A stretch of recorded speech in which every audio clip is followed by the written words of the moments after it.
Hello and welcome to the EPC Project Lifecycle Management and Execution Plan webinar. My name is Richie Wingo, a CEO in the oil and gas industry in West Africa. Today we'll be discussing how to enhance project delivery and management efficiency within your organization. Our focus will be on streamlining project execution, ensuring consistency, quality, efficiency across all project phases. Let's get started. Following a recent discussions on enhancing project delivery and management efficiency within my current company, I have developed a comprehensive project lifecycle management plan. This plan is designed to streamline our approach to project execution, ensuring consistency, quality, and efficiency across all phases of our projects. Throughout the webinar, we will explore the various phases of the project lifecycle and the corresponding project execution plan. That will help us achieve our project goals and effectivity. Our commitment to excellence is reflected by every aspect of the plan, and I am confident that it will significantly enhance your project's outcomes. Before we dive into the details, I would like to emphasize the importance of a structured project management approach. As we know, the oil and gas industry is highly complex and numerous challenges ranging from regulatory compliances to environmental concerns. By adopting a robust project lifecycle management plan, we mitigate risk, optimize our resources, and deliver projects on time and within budget, which is very important. Before we get into the EPC Project Management Lifecycle Plan, I would like to go into project assurance. Project assurance is ensuring that projects are delivered on time, within budget, and to the highest quality standards is critical. The EPC Project Lifecycle Management Plan and the Project Execution Plan play a vital role in the assurance process. Here on the left, or on the side of the screen, you will see some phases of project assurance, like stakeholder engagement, robust risk management framework, quality assurance protocols, project management excellence, resource optimization, performance metrics, technology integration, training and development, compliance and ethics, and continuous feedback and improvement. I'm not going to read all this right now, but you will have a copy of this after the webinar is over, so you can dig into this in more detail. You will see action items that you can take and benchmark and financial indicators that are also listed on this slide. Let's dig into the project lifecycle management plan details, as each step of the project lifecycle, from acquisition and pre-handover preparation through execution, monitoring, and closure, it incorporates critical aspects such as document control, QHSE, which is quality, health, safety, and environment, QAQC, quality assurance and quality control, and risk management. Document control is essential for maintaining accurate and accessible records of all project-related documents. This ensures that everyone involved has access to the latest information, reducing the risk of errors and miscommunication. QHSE integrates quality, health, safety, and environmental considerations to every phase of the project. This holistic approach ensures that we not only meet regulatory requirements, but also create a safe and healthy work environment. QAQC focuses on maintaining high standards of quality throughout the project. Regular inspections, audits, and testing procedures ensure that our deliverables meet or exceed our clients' expectations. Risk management is about identifying and accessing and mitigating risks throughout the project lifecycle. By proactively managing risks, we can minimize their impact on the project and increase the likelihood of success. So let's go through all the different parts of the lifecycle process, which there are, I consider, 7 phases, we're going to go through each one of these in detail. Phase 0, which I like to call project acquisition. Phase 1, pre-handover preparation. Phase 2, project handover. Phase 3, project planning. Phase 4, client engagement. Phase 5, project execution and monitoring, and Phase 6, closure and handover. Let's begin with Phase 0, project acquisition. This phase includes bid preparation and submission, where the business development team identifies an opportunity and submits a comprehensive bid. The success of this phase relies on a thorough market analysis and leveraging insights from previous bids to create a compelling proposal. Once this bid is won, there is a quick response to the client's notification expressing our gratitude and readiness to proceed. This prompt communication helps build a positive relationship with the client from the outset. Finally, we have an initial client meeting where we outline the project scope and expectations, establishing a clear communication channel. Preliminary project milestones during the meeting sets the stage for a successful project. It is crucial to engage with the client early on to understand their needs and expectations, which will guide the subsequent phases of the project.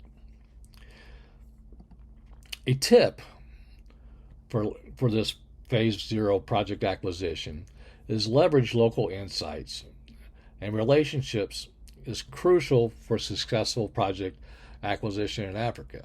By understanding the market, building strong relationships, tailoring your proposals, and emphasizing local content, you can enhance your chances of winning bids and driving successful projects. On the left side of the screen, you will see the tip, which goes into more detail, which you'll have a copy of this later on. Each one of the slides after this will always have a tip, so you can have these for later on to help with your projects. In Phase 1, we focus on pre-handover preparation. This includes contract development, where we draft the contract details, the scope, deliverables, and terms. Collaborative drafting with the legal team ensures all terms are clear and enforceable. This process involves multiple iterations and reviews to ensure that all aspects are covered comprehensively. Next, we conduct an internal review to ensure that contract aligns with our capabilities and legal standards. This involves detailed review sessions with the legal, finance, and operational heads. These reviews are critical to identifying any potential issues or gaps that could impact the project's success. Lastly, we finalize the contract terms through client negotiations. Using best practices to reach an agreement that satisfies both parties while protecting our interests is crucial. Effective negotiation strategy and techniques such as active listening, which we all need to listen, and finding win-win solutions play a significant role in these phases. A tip: effective pre-handover preparation ensures all project elements align with local conditions. By understanding the regional context and leveraging local expertise, we set a solid foundation for success. Here we go for Phase 2. Phase 2 is project handover. We start with a handover meeting to transfer all project-related documents and insights using a comprehensive checklist to ensure no detail is overlooked. This meeting involves representatives from the business development, contracts, and project management teams, as well as document control specialists. Then, we review the contract with a deep dive into the project scope and obligation. This involves workshops with the legal, contracts, and projects teams to outline key deliverables and milestones. These workshops are interactive sessions where team members can ask questions, seek clarification, ensuring everyone is on the same page. Finally, we conduct an initial risk assessment to identify potential risk and outline strategic mitigation approaches. Conducting a SWOT analysis helps us outline strengths, weaknesses, and opportunities and threats, allowing us to proactively address potential challenges. This phase This phase is crucial for setting a solid foundation for the project, as it ensures that all team members are aware of the risk and have strengths in place to manage them. Now for a tip. Tip for the project handover is respect local customs, build strong relationships. So this information needs to be in your project handover information.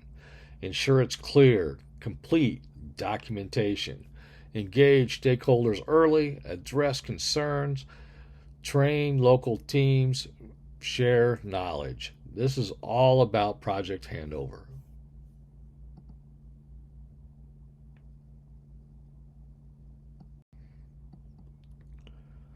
In Phase 3, project planning, we define the project scope with a detailed breakdown of work packages. Scope verification sessions with the client and internal teams ensure alignment of project expectations. These sessions involve detailed discussions on project deliverables, timelines, resource requirements. We develop a comprehensive project plan including the schedule, the resources, and budget using project management software for real-time tracking and adjustments. This helps us manage project efficiency and make necessary adjustments promptly. Tools such as Gantt charts, resource allocation matrices, and budget tracking systems are utilized to create a detailed project plan. We assign roles and responsibilities with role-specific briefings to ensure clarity and accountability. This could be also with your subcontractor. If you have a project with a subcontractor, make sure your roles and responsibilities are very clear. Clearly defined team structure and individual responsibilities help in smooth project execution. Each team member is given a detailed job description, a list of responsibilities to ensure they understand their roles in the project.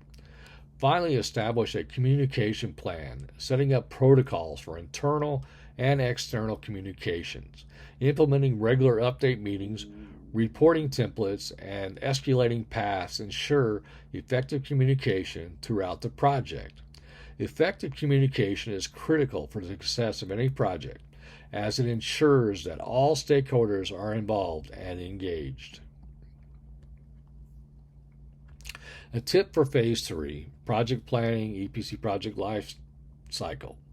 Engage. Again, make sure your stakeholders understand what's going on with the plan. Consider local regulations and standards. Plan for infrastructure challenges. You never know what's going to happen in certain parts of West Africa. Utilize local expertise and labor.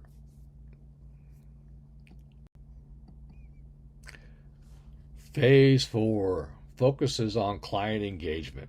We start with a kickoff meeting to confirm project scope and protocols with the client, building rapport and alignment. This meeting includes key project stakeholders to ensure everyone is on the same page. During the meeting, we discuss the project's objectives, deliverables, timeline, and potential challenges. We provide regular updates through the periodic status meetings and reports tailored to clients' preferences. Keeping the client informed of progress helps in maintaining transparency and trust. Regular updates help the client stay informed about the project's progress and any potential issues that may arise. Additionally, we focus on relationship building by engaging in non-project related activities that align with client interests and values. Strengthening client partnerships can lead to long-term collaborations and repeat business. This is how you learn to extend a contract, by talking with a client, going out for dinner, and things like that. You learn about other things that are going on at the client site. So as a project manager, an executive, it's always good to ask questions like, what other pain points do you have? What other things do you need done? Do you realize our company can do this? Those are very important when dealing with your client. Activities such as client appreciation events, social gatherings, and network opportunities help build strong relationships with your clients. A tip: effective client engagements foster trust and collaborations, ensuring project success across diverse cultural contexts. Like I said before, get to know your client. Get to know your client on a personal basis. Go out for a drink, go out to dinner, do things with your client. That way you'll get to know more and more and more about what they need done. In Phase 5, we execute and monitor the project work. Daily stand-ups help address issues promptly and adapt plans as needed. It's very important to take 15-20 minutes every morning with your team to discuss what is going on. This ensures that any challenges are tackled immediately, preventing delays. These stand-up meetings are short, focused meetings where team members discuss their progress, any challenges they are facing, and their plans for today. Performance monitoring involves tracking project performance using KPIs and dashboards for real-time monitoring, swift decision-making. Regular monitoring helps us keep the project on track and achieve set goals. KPIs such as project milestones, budget variances, resource utilizations, and track to ensure the project is progressing as planned. Quality assurance ensures the deliverables meet standards through regular QA audits. Aligning with best practices guarantees that our work is of the highest quality. QA audits involve detailed inspections of project deliverables to ensure they meet the required standards and specifications. Risk management involves ongoing risk identification and mitigation within a dynamic risk management plan that is regularly reviewed and updated.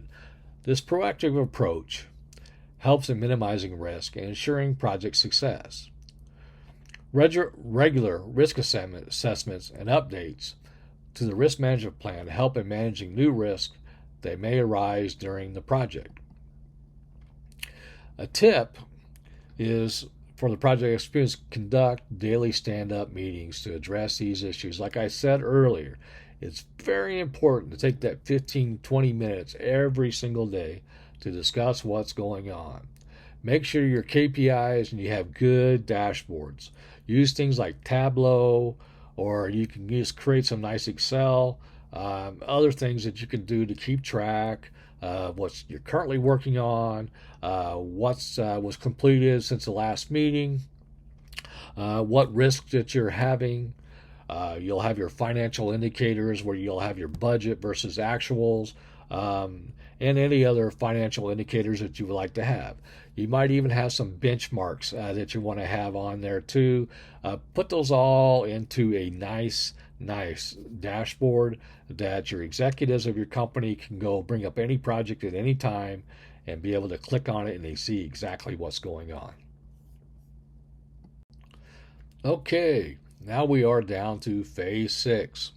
It is the final phase in the life cycle of this project management. Closure and handover. We confirm project completion with the client using a comprehensive closure checklist. Ensuring all deliverables and obligations are met is crucial for the project closure. This phase involves a detailed review of project deliverables to ensure they meet the client's expectations and contractual requirements. The client handover involves transferring final deliverables with a formal ceremony and documentation to ensure client satisfaction. A well-organized handover ensures that the client is fully satisfied with the project outcomes. The handover process includes a detailed review of the project deliverables, a formal handover, and documentation of the handover process.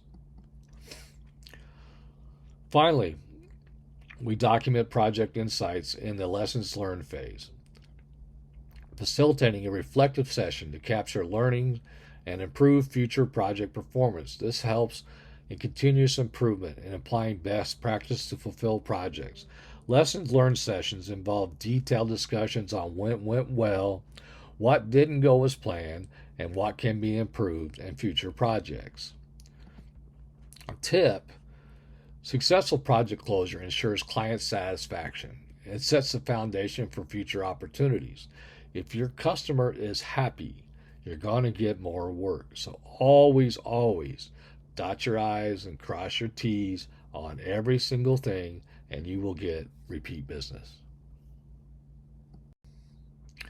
Now that we've done the EPC, Project Lifecycle Management Plan, let's dig into a deeper part of it. This is called the Project Execution Plan. Like I said, it's within the Lifecycle Management Plan. The plan focuses on efficiency and quality, ensuring that each phase of the life cycle is executed with precision and excellence by combining detailed planning with effective communication. We can achieve our project objectives successfully. The project execution plan includes a detailed breakdown of the projects, scope, objectives, deliverables, timelines, and resource requirements. It also includes a comprehensive risk management plan, a detailed communication plan, and quality assurance. By integrating these elements, we can ensure that the project is executed efficiently and effectively. A tip: a detailed project execution plan is tailored to local context, ensuring project success, fosters community support, and mitigates regional risk. The nice thing about putting together a nice project execution plan in your company is something that your project team, your project managers can use as a guideline to tailor specific project execution plans. This template that you can use, which I'm going to share with you, will allow you to have all aspects that potentially can be in a project execution plan. Then you can tailor it to meet your customer's needs. The project execution plan begins with a project overview, including the project name, the manager, the duration, date, and end dates. This provides a clear understanding of the project scope and timeline. The project overview also includes a brief description of the project's objectives and deliverables. The section sets the stage for the rest of the plan, providing a high-level view of the project and its elements. By clearly defining the project scope and timeline, we can ensure that all team members and stakeholders are aligned on what needs to be achieved.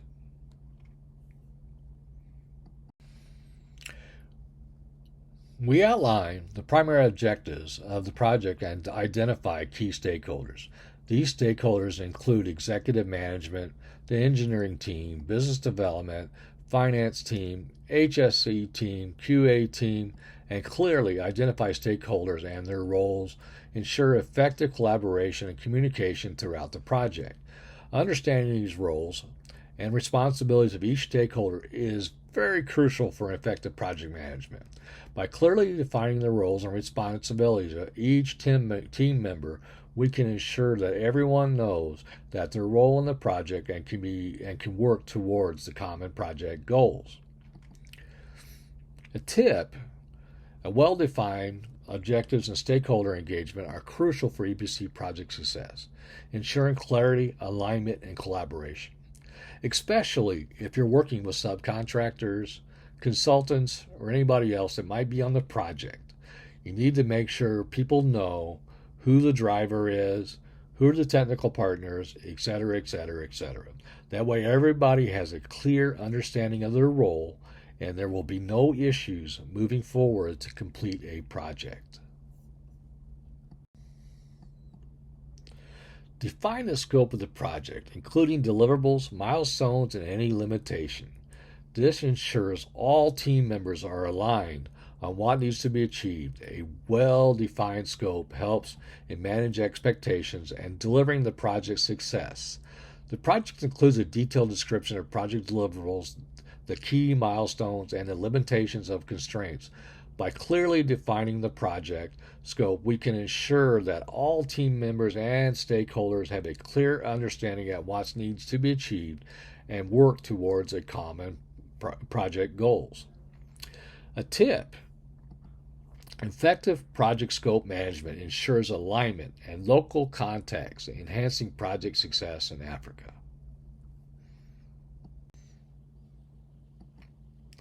Outline the major phases of the project: engineering and design, procurement, construction, commissioning and startup, and handover and closeout.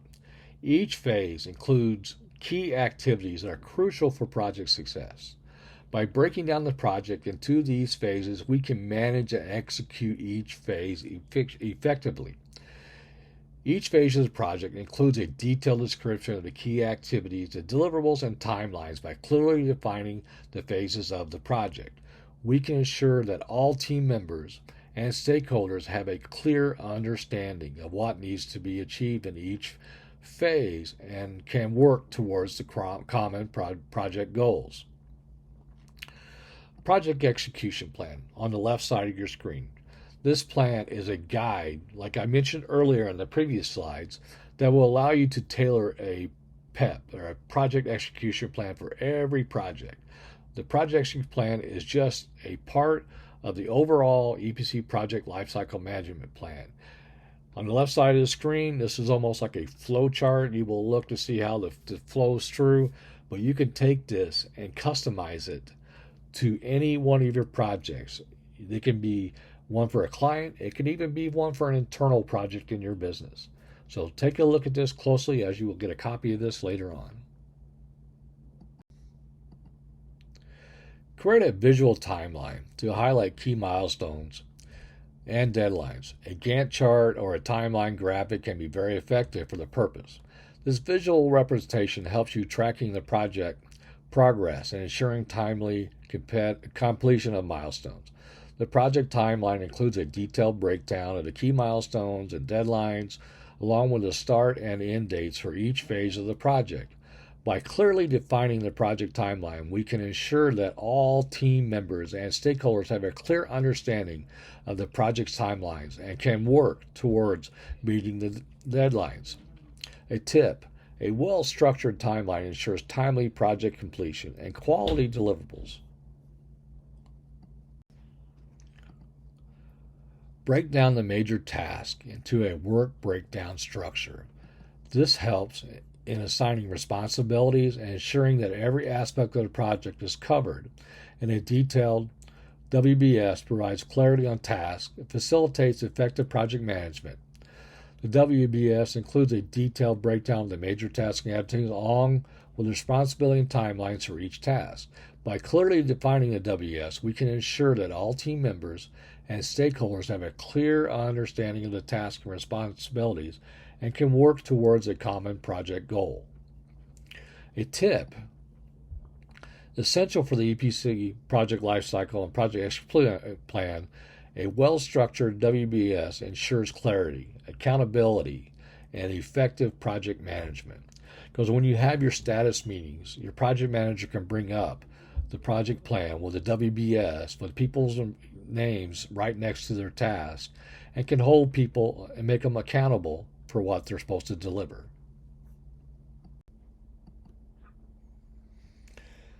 Specifying the responsibilities of each team and key individuals within a project. This ensures accountability and clarity in execution. I've mentioned this several times already in this webinar on the last few slides. Accountability and responsibility are very key to success. By clearly defining these roles, we can ensure that everyone knows their responsibilities and can work towards the common project goals. The roles and responsibilities section includes a detailed description of the roles and responsibilities for each team member, along with the key individuals responsible for each task. By clearly defining these roles and responsibilities, we can ensure that all team members and stakeholders have a clear understanding of their responsibilities and can work towards the common project goal. Tip: clearly define the roles and responsibilities to enhance project efficiency and accountability, ensuring a successful project execution. Like I've said several times on this project, this is one of the most key things to have in a project, is having an understanding of everybody's roles and responsibilities. Define the communication channels, frequency and updates, and reporting mechanisms. Effective communication is critical for project success. By setting up clear communication protocols, we can ensure timely and accurate information flow among the project team and stakeholders. This communication plan includes a detailed description of the communication channels, the frequency of updates, and the reporting mechanism. By clearly defining a communication plan, we can ensure that all team members and stakeholders have a clear understanding of the communication protocols and can work towards effective communication. A tip: consistent communication is crucial for project success. Like I mentioned earlier in other slides, having a daily stand up with your project team, having a weekly status with your client, having a weekly status with your executive team, letting them know how things are going on their project. Communication, you can almost never have enough when it comes to communication. It's very critical. Identifying potential risk, their impact, and mitigation strategies. A proactive approach to risk management can save the project from unseen challenges. Regular review and updating the risk management plan helps in addressing new risks as they arise. The risk management plan includes a detailed description of the potential risk, their impact, and their mitigation strategies. By clearly identifying these risk management plan, we can ensure that all team members and stakeholders have a clear understanding of their potential risks and work towards mitigating them. A tip: effective risk management ensures project success. I can tell you right now, one of the things you should always do is start from the very beginning and just list every potential risk that you can possibly think of and can see that can happen to your project. You can never know. It can be something with the community, it could be something with the weather, it can be something with going on with your client, it could be potential issues with a vendor that's supplying equipment or things like that. You just have to list everything that can possibly happen and come up with a strategy to remove that risk. Outline HSE policies, that's health, safety, and environment procedures, and emergency response plans. Ensuring the safety of our team and the environment is paramount. By adhering to strict HSE standards, we can create a safe working environment and comply with regulatory requirements. The HSE plan includes a detailed description of HSE policies, procedures, and emergency response plans. By clearly defining the HSE plan, we can ensure that all team members and stakeholders have a clear understanding of the HSE policies and procedures and can work towards creating a safe work environment. A tip: integrating a robust HSE practice ensures a safe and compliant EPC project execution. One of the things I believe strongly is you need to make sure your HSE person that's on your project or is running your HSE department in your company is the one of the highest integrity, one of the most detailed people that you can think of that can make sure that everything is always, always, always, always safe. You should start every meeting with a safety protocol meeting startup. Start off everything about safety. Safety, safety, safety. It's very, very critical. Specify QA processes, inspections, and testing procedures.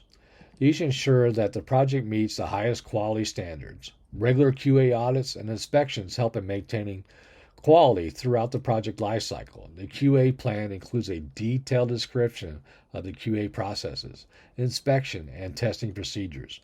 By clearly defining the QA plan, we can ensure that all team members and stakeholders have a clear understanding of the QA processes and can work towards maintaining a high quality standards.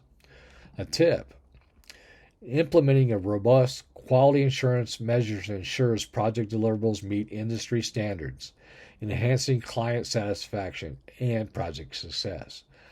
This is one of the key areas of becoming ISO certified, so make sure that you have a strong QA guy or gal that can make sure that everything is being followed to the T.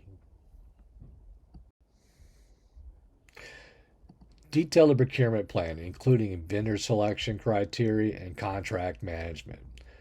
Effective procurement is crucial for project success. By selecting reliable vendors and managing contracts efficiently, we can ensure timely and quality procurement of materials and services. The procurement plan includes a detailed description of the vendor selection criteria, the contract management process, and the procurement timeline. By clearly defining the procurement plan, we can ensure that all team members and stakeholders have a clear understanding of the procurement process and can work towards effective procurement. One of the main things you should do with all your vendors, you should categorize them as like partners, strategic partners, somebody that is a preferred vendor, or somebody who's just a vendor that does your t-shirts. I mean, you should break them down, have them all categorized. That way, when you're working, you know who to send your quotes to and who you're going to work with, who's going to be a strategic partner, all those types of things. So make sure your vendor selection is very detailed. A tip is effective procurement strategy. Conduct thorough vendor evaluations.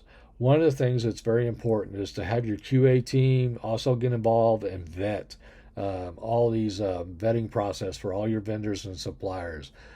Negotiate favorable contract terms. One thing that's very important for your procurement people is to sit down. Don't take just the first thing. Send 3 different quotes out to 3 different vendors and then determine which is best. Implement a robust supplier management. Monitor and control procurement costs. It's very important to stay on top of the cost, come up with the best way of developing plans to ensure you get the best cost. Like for an example, you could set up what we call a blanket order. Say you're going to have 1,000 pieces of pipe that you want to order. Don't just ask for how much it costs for one pipe. Tell them you're going to do 1,000 pieces of pipe over the next 4 months and see what kind of price that you get for that. Always think of what it is, because when you do a blanket order, your ERP system should be able to take that blanket order and you can release from that. That way your prices are set. It creates a PO based off of the blanket. It references the blanket, which is your contract with your vendor. So that way you can use that as a way of ensuring that you always get the best cost for everything that's associated with your projects.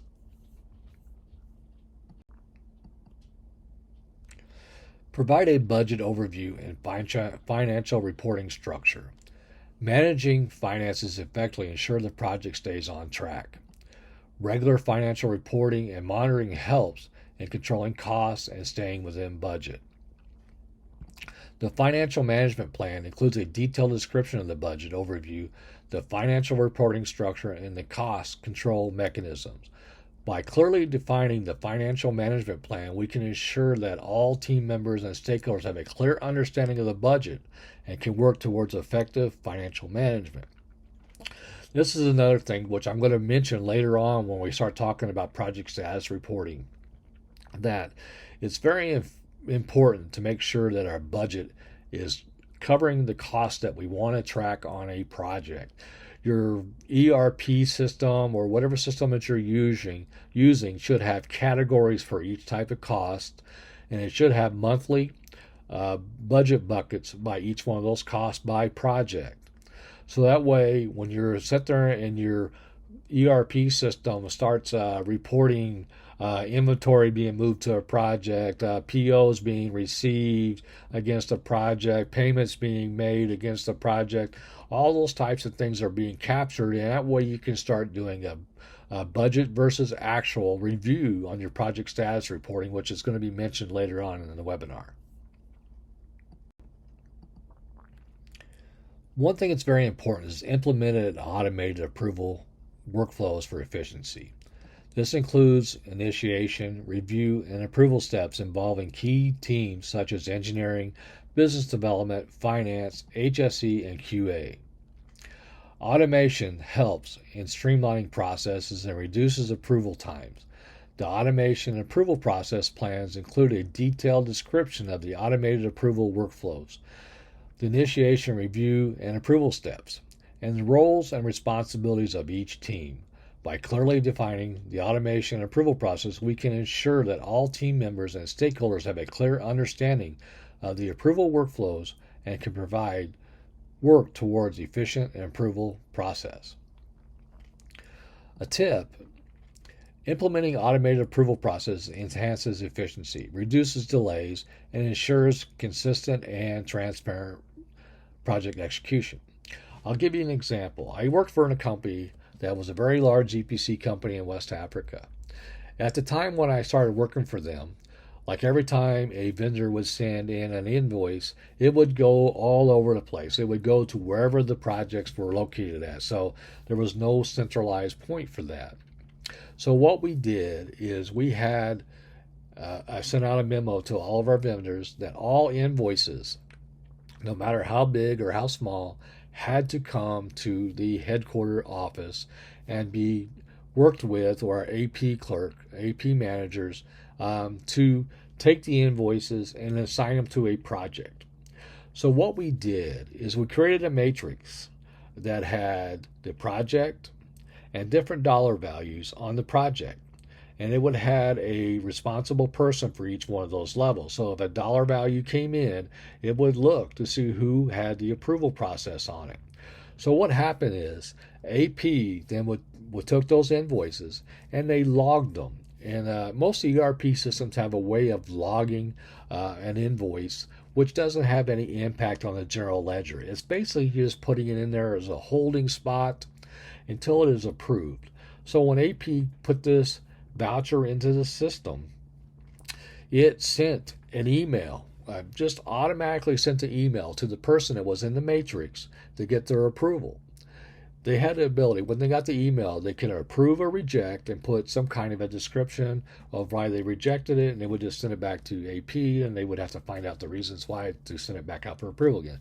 But if it was approved, this log voucher that was put in by AP then would turn into a real live voucher in the system.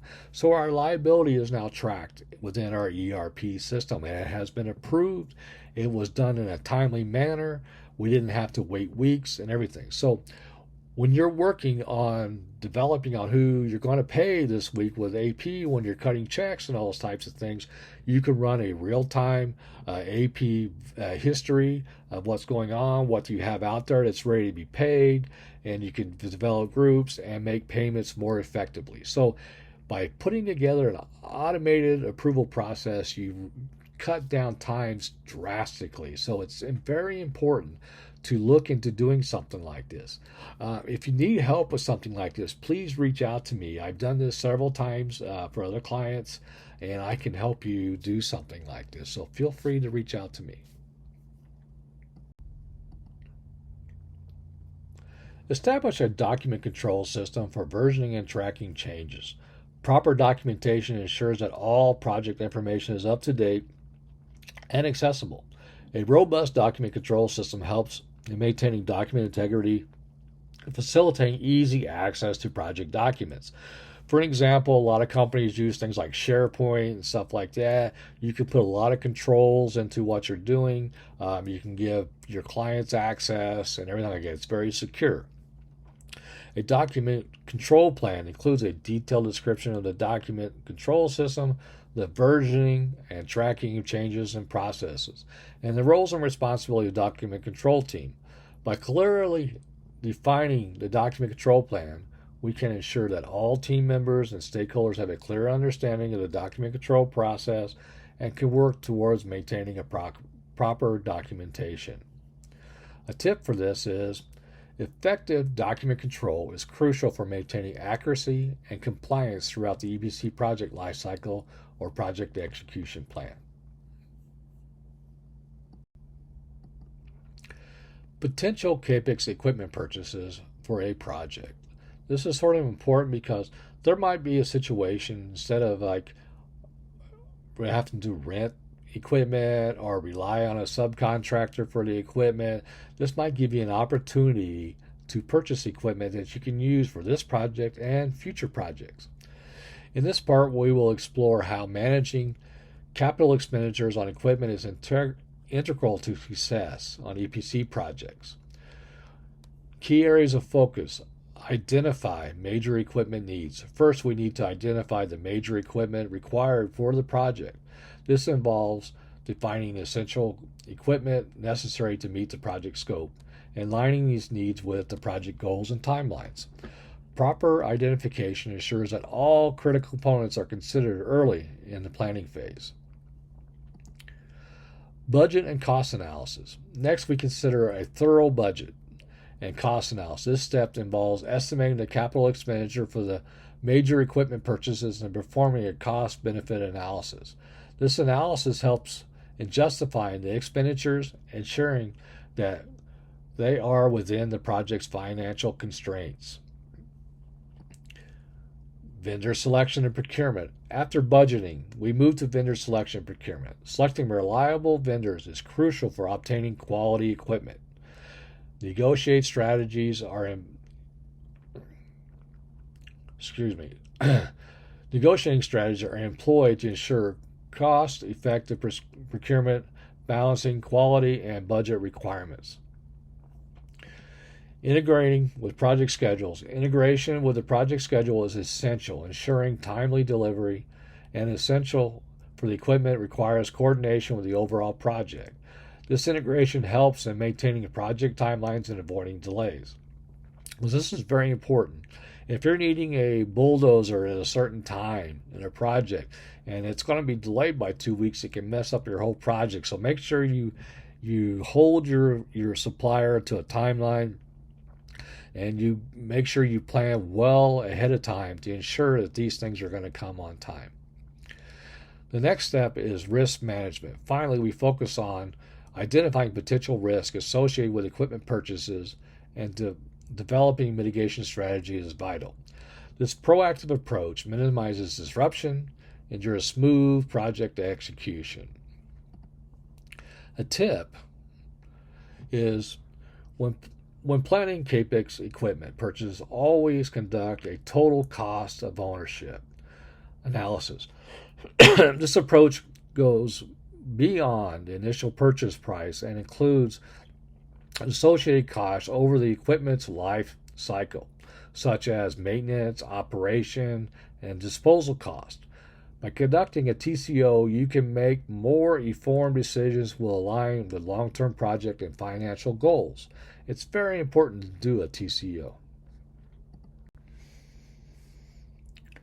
Now, I want to talk about the importance of a robust handover checklist. Ensuring a seamless transition between different project phases. Maintaining consistency and quality of information. Enhancing project management efficiency. Preventing overlooked details that could lead to issues. And facilitating clear communication, accountability among teams. On the next slide, I will go through some very detailed ways of doing a project handover checklist, which is totally managed by the project manager to ensure that everything is checked off on that list to ensure the project is done correctly. For an example, when we get to the next slide, you will see things like we've won a contract. Okay, now it goes to BD and legal. Now work it up, get the contract, and get it all, negotiations and all those types of things happen. And once the contract is signed, then there is a handover meeting to the operations project management team. And they will walk you through what needs to be done and everything to make sure everything's handed over correctly. So the next slide, we'll go through each one of the steps on the handover checklist. Now here we go. Here's the project handover checklist. Like you said, you'll be able to get a copy of all this because you'll have this presentation. You'll have the link and you can replay it as much as you want and go through this presentation and keep everything that you like to have. At the end of the presentation, the webinar, we'll give you a list of things that I'm going to share with you. I'll have your email and I will send those out to you. So handover meeting schedule. Schedule a meeting involving BD team, contracts, project managers, and document control. BD is responsible for that. There's a project brief, a summary of the project, including scope, client expectation, timelines. Again, that's the BD team. Contract documentation, final signed contract, including terms, conditions, and appendices. That is the contracts team or your legal team. Clear communication records. All prior communication with the client, including emails, meeting minutes, whatever was done, is BD team is going to give to the operations team. Technical specifications. Detailed technical requirements and specifications are agreed upon with the client. That is the engineering team. Project plan. Initial project plan including proposed timeline, milestone, and deliverables. That is our project manager.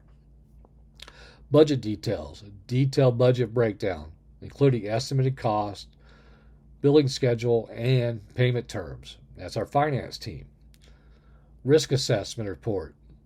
Preliminary risk assessment report outlining any potential risk and mitigation strategies. This is our risk management team. Compliance obligations. Summary of regulatory and compliance obligations specific to the project. It's your compliance officer. Stakeholder list. List of project stakeholders, including contract information and roles. This is your project manager. QHSE requirements, specific quality, health and safety, and environment requirements for the project. QHSE team. Local content requirements, documentation of local content requirements and strategy to compliance. That's your legal team. Vendor contract list.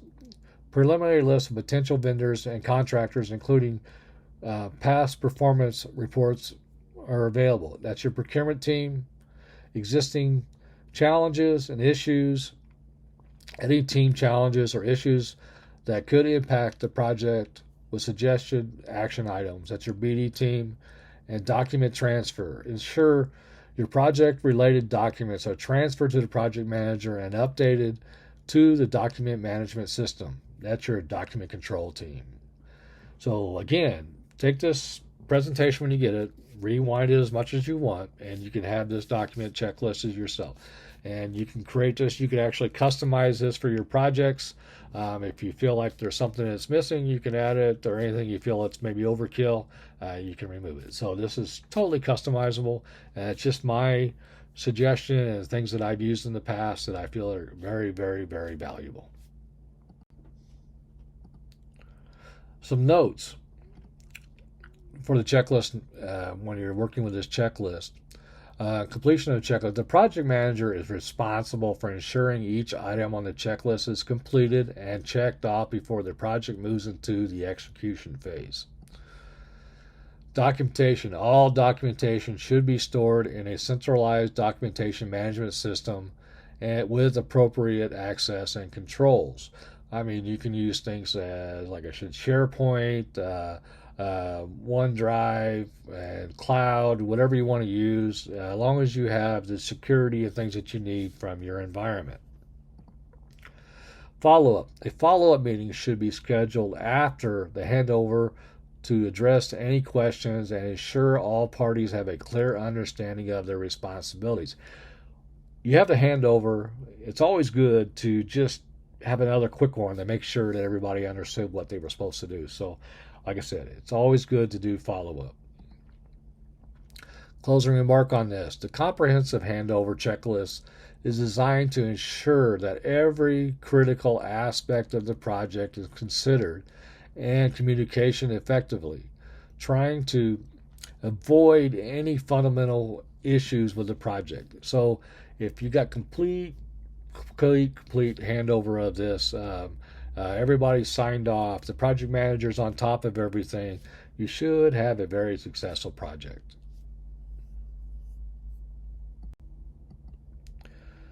To ensure successful rollout and adoption of this plan, I propose the following action items. Share the detailed project lifecycle management plan with all department heads and project managers. This ensures that every team member is aware of the new processes and understands their role with them. Organize a comprehensive workshop where each team presents their portion of the plan. This facilitates a deeper understanding of each phase and encourages collaborative discussions on best practices and strategies for an effective implementation. Develop a visual diagram that encapsulates the project lifecycle management plan. This diagram will serve as a quick reference guide for all team members, reinforcing the workflow and process at a glance. Produce a high-quality print of the diagram to be posted in prominent areas across your company's offices. This visual reminder will help keep the project lifecycle top of their minds for everyone involved in project execution. So it's always great to put things like this. It's like when you're doing goal setting. You always want to put things out there for people can, you can see your goals and stuff like that. So when you put this here, you put this whole thing up on the screen, people can see what the life cycle is of a project within our company. So every time we do something, we're all on the same page, we're all following the same standards, we're all communicating the same, we're all passing documents the same, we're just doing everything the same. It will ensure that you have complete success. Project status reporting. I'd like to talk about this now. It's like PSR. These are some very key parts of the PSR, which I'm going to give you some examples of what a PSR, a template is you can potentially use on your own, which I will share with you as well. I've used it for several other companies. I've been using it for a lot of years. I think it's very beneficial. It's something that you could take that could easily integrate into a nice dashboard using Tableau or something like that. But it's something very simple that can be used. So one of the things on the PSR is on this template I'm going to show you. You're going to list your current activities with dates, responsible people, trending status. I'm not talking about you're going to have what your status is. Then you're going to have a trending status. So this means is something like say you have some issues with something and it's not getting when you want to, maybe a few days late, so it might be trending, it might be a yellow status, but if you can get something by Friday, it will stay good in the green. But if you find out it's going to be 2 more weeks, it might be turning red, which means there's some issues and we need to do something about it. So that's what I mean by trending status. Then a description of the activity. So on this whole thing, on this first section of your PSR, it basically gives your current activities with dates, responsible people, your status, and description of the activity.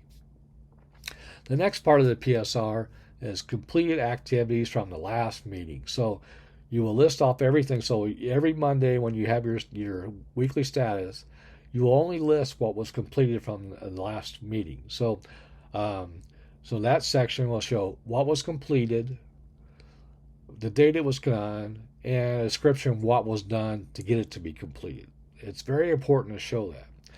The next section of the PSR is risk and issues, a detailed description, a date it needs to be resolved, and who's responsible, and what's the solution to fix this issue. So it's very important. So list all your risks, make sure they are very defined, who's going to be responsible for it, a date it needs to be done, and what is the planned solution to fix it. The next section of the PSR, which I consider very important, which I mentioned earlier, is you're going to have your budget versus your actuals.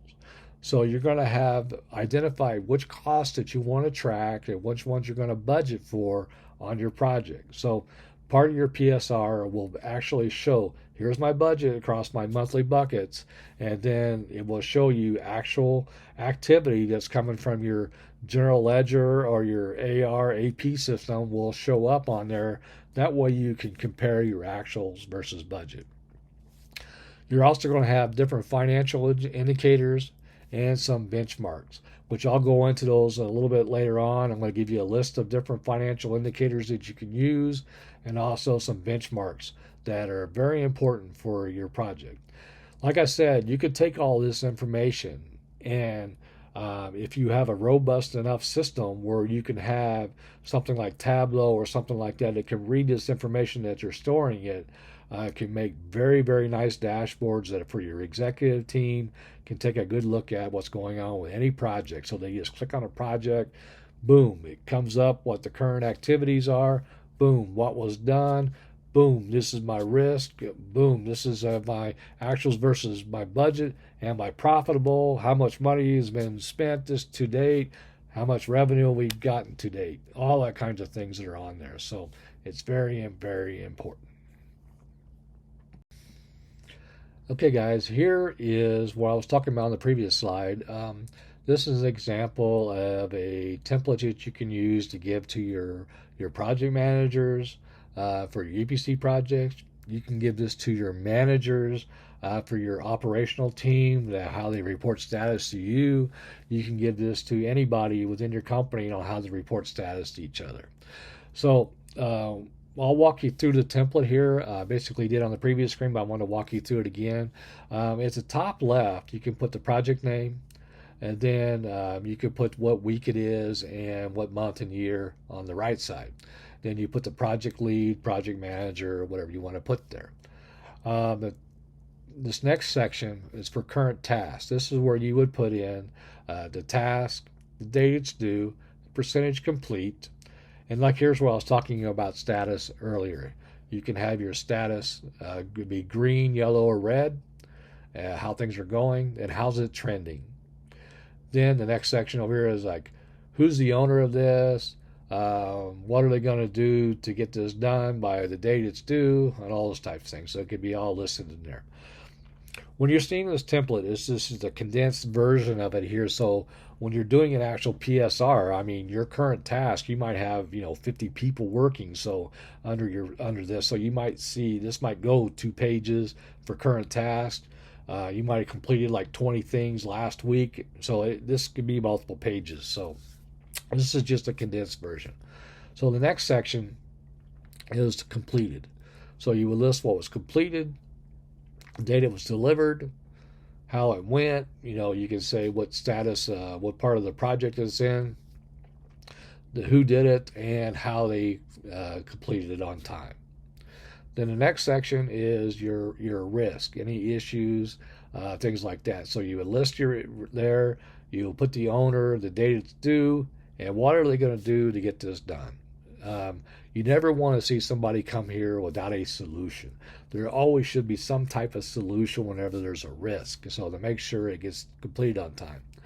Then the bottom section is all the resources that are on the project that are you consider important, you need to know about. So if somebody goes on leave, like a project manager, he might be gone for the week, so you need to know who's the next in line that I need to talk to. So that way, as an executive, I can go look at the last reporting of this, and I can see who I can contact to find out what's going on.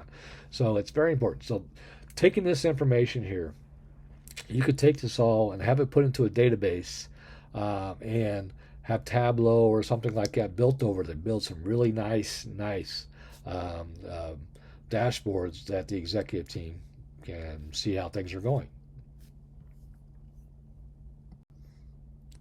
Okay, now that you have your first part of your PSR done, where you got your activities and what was completed and your risk and everything identified, it's very important from a management perspective is your financial indicators. I mean, this is what tells us if we're making money. So let's go through this, and I'll highlight some things that I feel are important for my PSRs, but there's other ones which I'm going to provide you with some that information when I email you some stuff. So but things that I feel are important is your budgets versus actual, your total budget, and actual spend to date, and your forecasted spend. So I mean, these are all very important. The cash flow, the current period, and year to date. Your cost performance index, which is your earned value divided by your actual cost. Schedule performance, the SPI. This is your earned value divided by your planned value. Estimated completion, your time, when you think it's going to be done, and what's the overall cost, what you think this whole project's going to cost. Any change orders, how many changes have been made, and what's been the impact to the project based on these changes. And your return on investment. This is your calculation divided by your percentage. It gives you your return on investment, gross margin, and your project man hours. These are all very important. I like to break the man hours down even more. I'd like to know man hours for expats. I like to know the man hours for locals. I also like to know the man hours for our subcontractors, so we can keep track of all those and see how things are going. Because one thing that's very important is subcontractor cost is high on your project. So if you see something being too much, this gives you a chance to maybe bring this in-house and see what you can do by eliminating some costs. So these financial indicators to me are very important for a project. Okay, on your PSR, after we got through the financial indicators, we got some benchmarks that we like to have, like project schedule compliance, quality benchmarks, safety performance, resource utilization, procurement metrics, environmental compliance, stakeholder engagement, risk management, project milestones, and legal and regulatory compliance. So you can go through all these here and you can come up with some other benchmarks to help you make sure that your project's staying on track, communication is being done really well, quality is good, the project is safe, and all these types of things will help you have a very successful project. Well, in conclusion, by taking these steps, you can foster a more structured and unified approach to your project management across your company. This will enhance your operational efficiency and project outcomes. It will now open the floor for any questions, which you won't be able to answer, but you can send me a message, and I'll be glad to answer it. Here's the email addresses here. For the people that are involved in REN Consulting, we can make sure that we answer any of your questions. So feel free to send us anything that you have. We'll be glad to just talk about it. We covered the entire project life cycle from acquisition to closure. We discussed how to integrate a detailed project execution plan to ensure efficiency and quality. By adapting these practices, you can improve your project delivery, enhance client satisfaction, and achieve better project outcomes.